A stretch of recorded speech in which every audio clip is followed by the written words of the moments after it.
ನಮಸ್ತೆ ಸ್ನೇಹಿತರೆ. ಅಶ್ವಿನಿ ದೇವತೆಗಳು ಯಾರು?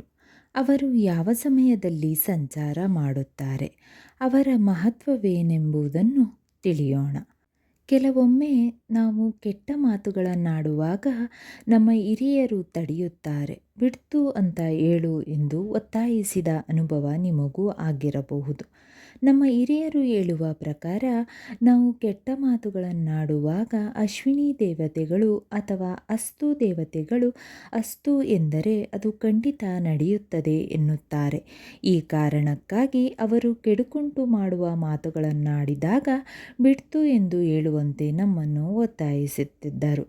ಹಾಗಾದರೆ ಈ ಅಸ್ತು ದೇವತೆಗಳು ಯಾರು? ಇವರು ಅಸ್ತು ಅಂದಾಕ್ಷಣ ನಾವು ಆಡಿದ ಮಾತುಗಳು ನಿಜವಾಗುತ್ತದೆಯೇ?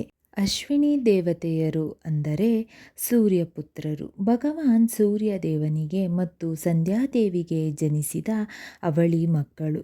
ಇವರು ಅದೃಷ್ಟದ ದೇವತೆಗಳಾಗಿದ್ದು ಅಸ್ತು ಅಸ್ತು ಎಂದು ಸದಾ ಪಠಿಸುವ ದೇವರು.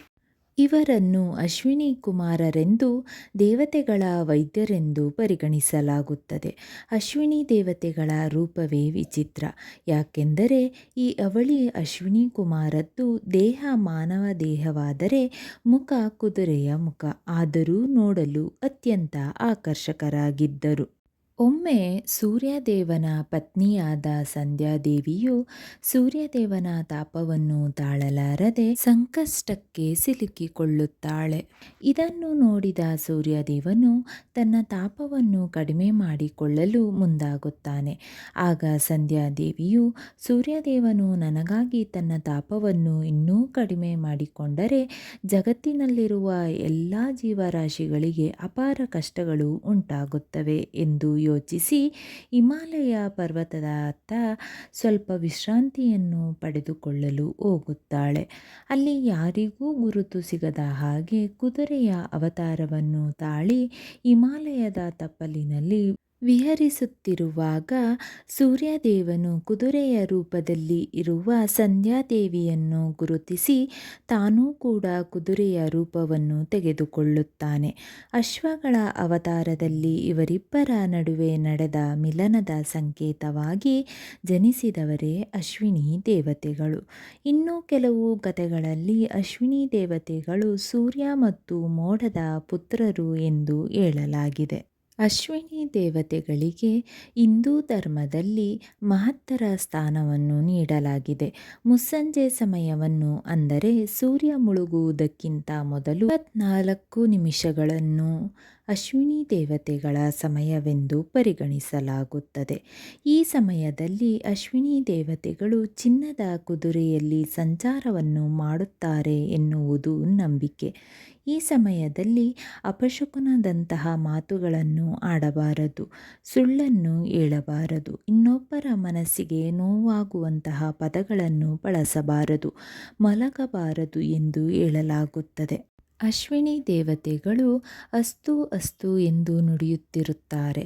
ನಾವು ಒಂದು ವೇಳೆ ಅಪಶಕುನ ಮಾತನಾಡಿದಾಗ ಅವರು ಅಸ್ತು ಎಂದರೆ ಅದು ಖಂಡಿತ ನಡೆಯುತ್ತದೆ ಎನ್ನುವ ಕಾರಣಕ್ಕಾಗಿ ಯಾವಾಗಲೂ ನಾವು ಒಳ್ಳೆಯದನ್ನೇ ನೆನೆಯಬೇಕು, ಮಾತನಾಡಬೇಕು. ಅಶ್ವಿನಿ ದೇವತೆಗಳು ಸಂಚಾರ ಮಾಡುವಂತಹ ಸಮಯದಲ್ಲಿ ಸ್ನಾನ ಅಥವಾ ಕೈಕಾಲು ಮುಖವನ್ನು ತೊಳೆದು ಶುದ್ಧರಾಗಿ ಮನೆಯ ದೇವರ ಕೋಣೆಯಲ್ಲಿ ತುಳಸಿಯ ಬಳಿ ಹಾಗೂ ಇನ್ನು ಕೆಲವರು ಮನೆಯ ಹೊರಗೆ ದೀಪವನ್ನು ಹಚ್ಚಿ ಪೂಜೆಯನ್ನು ಮಾಡುತ್ತಾರೆ.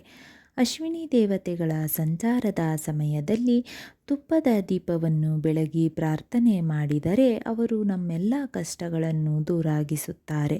ಜೀವನದ ಪ್ರತಿಯೊಂದು ಹಂತದಲ್ಲೂ ಯಶಸ್ಸು, ಸಂತೋಷ ಮತ್ತು ಸಮೃದ್ಧಿಯನ್ನು ಕರುಣಿಸುತ್ತಾರೆ ಹಾಗೂ ಜೀವನದ ಪ್ರತಿಯೊಂದು ಹಂತದಲ್ಲೂ ಏಳಿಗೆಯನ್ನು ಹೊಂದುತ್ತಾರೆ ಎನ್ನುವ ನಂಬಿಕೆ ಇದೆ. ಅಶ್ವಿನಿ ದೇವತೆಗಳನ್ನು ಪೂಜಿಸಲು ಅಥವಾ ಅವರ ಆಶೀರ್ವಾದ ಪಡೆಯಲು ಆರೋಗ್ಯ ಮತ್ತು ಚೈತನ್ಯಕ್ಕಾಗಿ ಓಂ ಅಶ್ವಿನಿಯ ತೇಜಸ್ಸಿನಿಂದ ಅವರ ಶಕ್ತಿಯ ಮೂಲಕ ದೃಷ್ಟಿ ಸರಸ್ವತಿ ತನ್ನ ಉಸಿರಿನೊಂದಿಗೆ ಇಂದ್ರನು ತನ್ನ ಶಕ್ತಿಯಿಂದ ಶಕ್ತಿ ಮತ್ತು ಚೈತನ್ಯವನ್ನು ನೀಡಿದನು ಎಂಬ ಮಂತ್ರವನ್ನು ಪಠಿಸಬಹುದು. ಅಲ್ಲದೆ ಅಶ್ವಿನಿ ದೇವತೆಗಳಿಗೆ ನಮಸ್ಕಾರ ತಿಳಿಸುವ ಸುಲಭ ಮಂತ್ರವೊಂದು ಇದೆ. ಅದು ಈ ರೀತಿ ಇದೆ. ಅಶ್ವಿಭ್ಯಂ ನಮೋ ಅಸ್ತು.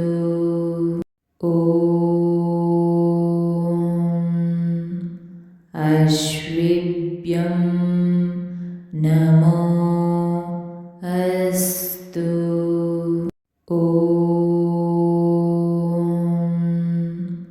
ಅಶ್ವಿಭ್ಯಂ ನಮೋ ಅಸ್ತು.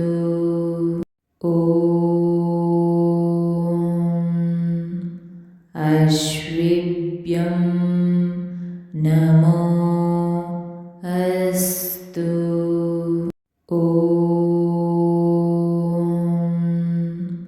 ಅಶ್ವಿಭ್ಯಂ ನಮೋ ಅಸ್ತು.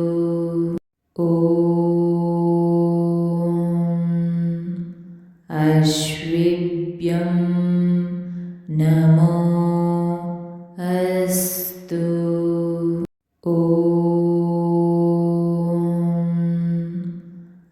ಅಶ್ವಿಭ್ಯಂ ನಮೋ ಅಸ್ತು.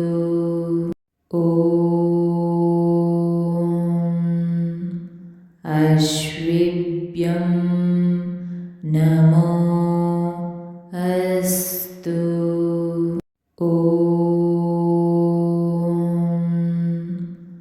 ಅಶ್ವಿಭ್ಯಂ ನಮೋ ಅಸ್ತು.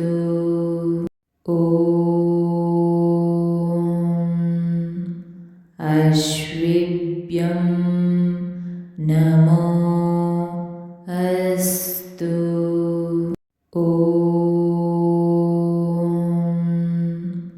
ಅಶ್ವಿಭ್ಯಂ ನಮೋ ಅಸ್ತು.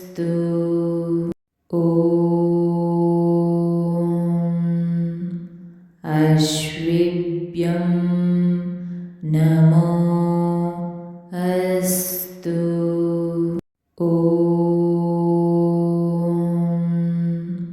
ಅಶ್ವಿಭ್ಯಂ ನಮೋ ಅಸ್ತು.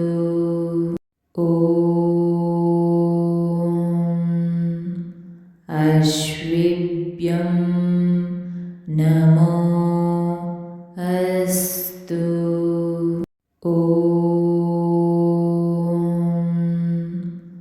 ಅಶ್ವಿಭ್ಯಂ ನಮೋ ಅಸ್ತು. ಸ್ನೇಹಿತರೆ, ಈ ವಿಡಿಯೋ ಇಷ್ಟವಾದಲ್ಲಿ ಲೈಕ್, ಶೇರ್ ಆ್ಯಂಡ್ ಕಾಮೆಂಟ್ ಮಾಡಿ. ಮುಂದಿನ ವಿಡಿಯೋಸ್ಗಳಿಗಾಗಿ ಚಾನಲ್ ಅನ್ನು ಸಬ್ಸ್ಕ್ರೈಬ್ ಮಾಡಿ. ಧನ್ಯವಾದಗಳು.